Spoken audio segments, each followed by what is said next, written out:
ده السلام حقيقي عليكم ما ورحمة بيحبهمش الله خالص، اللي وبركاته. مش سعيد يولع. بس انتوا تابعنا طبعا طبعا الناس الجهلة ما الفيديو تعرفش اللي الكلام ده، ظهر من هتفضلوا فترة مش تبهدلوا وتدبحوا في بعيدة الفنانين يعني يا شعب لسماح مصر أنور، وهي كتير. بتتطاول قيمتكم على الشعب بترموها المصري وتدوسوا عليها كله وفاكرين ان هيبقى وبتقول القيمة بعد كلام كده. قذر الفن المصري وقبيح، بيدي أكيد قيمة طبعا في هنسمعه وسط دلوقتي. عايشين مالهمش قيمة وهيموتوا ولا حد ريحتكم هيضرب. عايزة وحشة، البلد دي يبقى فيها ما بني ادمين عارفين بتستحموش. قيمتها، لان البلد الريحة دي ريحتكم الناس ل القرف دول اللي 10 ريحتها متر ولا رجلين، 10 اللي كيلو ريحتها وحشة، كلام. اللي ما الواحد اصلا بيستحموش، اللي ما مش بيضحكوش، مركز ازاي اللي هي قالت اسنانهم الكلام القذر مجلخة، ده مع اللي انها لبسهم مصرية اصلا. منتن، كل ده عشان اللي ريحة الفن، عرقهم تعمل لحد الفنانين 10 فيما معناه كيلو. يعني ان الشعب بالنسبة بيكره لها ان الفنانين هم ده حاجة حقيقي ما كبيرة، بيحبهمش خالص، اللي مش آه، سعيد يولع. في بس مكانة انتوا طبعا كبيرة، الناس الجهلة ما واحنا تعرفش الكلام ده، هتفضلوا تبهدلوا بندمرهم. ازاي وتدبحوا في بندمر الفنانين يا والفنان شعب مصر في حاجة كتير. كبيرة يعني قيمتكم محسسانا ان بترموها وتدوسوا الفنانين دول عليها انبياء وفاكرين ان هيبقى لكم قيمه بعد كده. ورسل،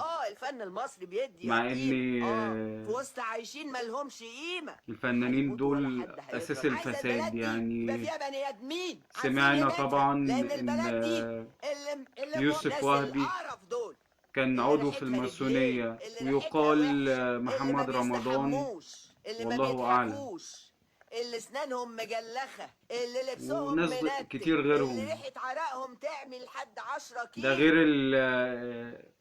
الممثلة ما عملت فيلم وقلعت فيه جزء من ملابسها الداخلية. ده غير الأفلام القديمة، لحم رخيص وسيدة الأقمار السوداء وحاجات ياما. يعني كل ده قذارة. ده بسمع كمان إن في فنانين تجردوا من ملابسهم يعني.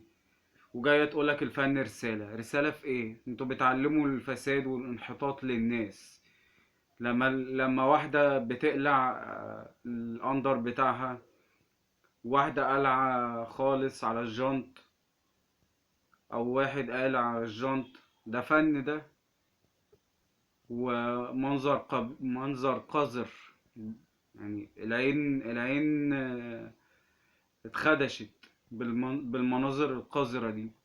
ويقول لك فن. فن ايه؟ فن الواحد بيستفز في شعبه، يغسل سنانه بمعجون سنان من الذهب، والله اعلم. ده غير ان واحدة زي اللي هي بطانة دي، بتاعت البطانة، الواحد بتسقط من دماغه صراحة. رانيا يوسف دي بكلامها وأفعالها يعني متفهمش. ده فن ده؟ واحدة تطلع بالمناظر دي في أفلامها ولما بتحضر للمهرجانات. أنه فن ده اللي بيتجردوا فيها من ملابسهم وبيعملوا أفعال مش مظبوطة. مفيش حاجة برضو اسمها المخرج بيقول كده ولا ده الواقع، احنا بننقل الواقع مش أكتر. الواقع مش كده. مش كل يعني لو في 1% ولا نص في المية واحد بالمنظر الفج الفاسد ده، لكن الشعب مش كده. مش كل الشعب بالمنظر ده. مش الشعب اللي بيبقى زي ما بنشوف بيتصور لنا في الأفلام حرامية و... وريحتهم وحشة والكلام اللي بيتقال ده. احب اقولك قبل ما انت ما بتشتمي في الناس، انت بتشتمي في نفسك. ما انت من الشعب. يعني معنى كده انت ريحتك معفنة ومنتنة وقذرة وزبالة. كل لفظ قلتيه وعليك انت. ما هو انت بتشتمي في مين؟ ما انت بتشتمي في اهل بيتك. انت مصرية. انت فاهمة بتقولي ايه؟ انت مصرية. يعني لما بتغلطي في حد، في واحد بس في مصر، كأنك غلطتي في مصر كلها. ومصر كلها انت جزء منها. انت مش جاية من كوكب تاني. ولا في مكان مرتفع حاجة تانية، واحنا في قاع المجتمع، احنا قصدي يعني في مكان تاني. لا، احنا كلنا في مكان واحد. ففوقي كده واصحي لنفسك، لان انتي افعالك غريبة اوي وسمعنا عنك حاجات ياما. فلمي نفسك، انتي اساسا واحدة، اقل ما يقال عنك انك واحدة منحطة، واحدة لا ليكي لازمة اساسا، مالكيش لازمة اصلا. ايه لازمتك يعني؟ مفيش فيلم حتى من اللي انت عملتيها علم معانا، الا يمكن السجينتان يمكن يكون حلو. انا بالنسبة لي انا شايف ان هو حلو، الله اعلم. يعني انت مش تاريخ ولا حاجة ولا يعني حتى في فيلم، مفيش فيلم واحد من افلامك من ضمن الميت فيلم. سيبك من ضمن الميت فيلم والكلام ده.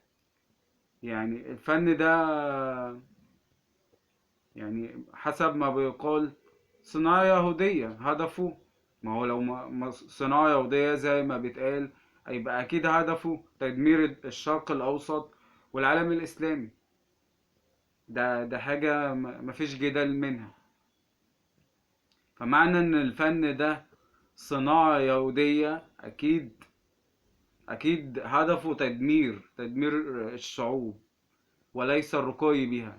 يعني هو هدفه إن هو يدمر، مش يرقى، مش يبقى فيه رقي يعني. فما تجوش تعملوا علينا أنبياء ورسل، وانتم أساسا من جواكم عالم، استغفر الله العظيم. يعني يقعدوا في كلام ياما ولغط كتير على الفنانين. في حتى فنانة من الفنانات في مهرجان تقريبا، يعني الثدي بتاعها كان شوية هيبان. افتكر انك انت يعني اقول ايه، مسلمة. يعني ازاي انت هتقابلي ربنا بالمنظر القذر ده؟ حطالي حتة نجمة والباقي كله خلاص، يعني خلاص باين. ايه النجمة دي؟ ما تقلعيها بقى. يعني اسمك نجلة بدر، يعني ولا اسمك صوفيا لورين ولا مش عارف ايه. فعيشي عيشة بلدك، عيشة الوسط اللي انت فيه، الوسط المصري، الشرق الاوسط كان يعني.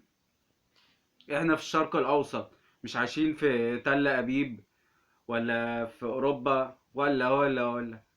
عيشوا حياة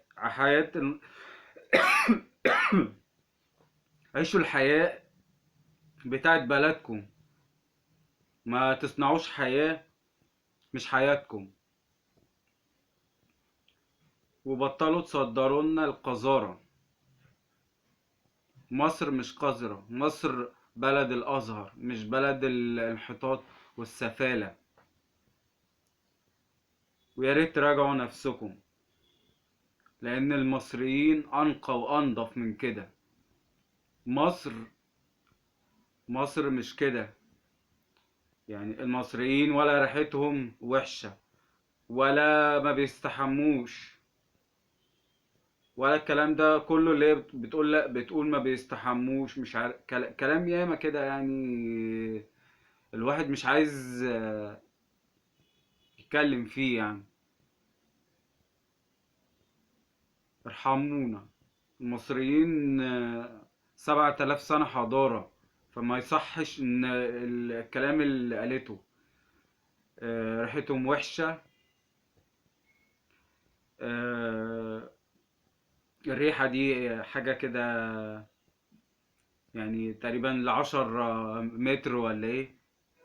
كلام اهبل كده وكل فترة بتطلع لنا بهبل وعبط. ما تفهمش دي حد زائقها، ولا كل الحوارات دي عشان تلهينا بالبلاوي، ولا ما تفهمش. فارحمونا، الله يرحم والديكم. الدنيا مش مستحملة، يعني البلد واقعة اساسا. ف ارحمونا، مش كفاية كل حاجة حوالينا بتغلى وبترتفع والمرتبات تعبانة؟ فارحمونا الله يكرمكم. وتابعوا الفيديو.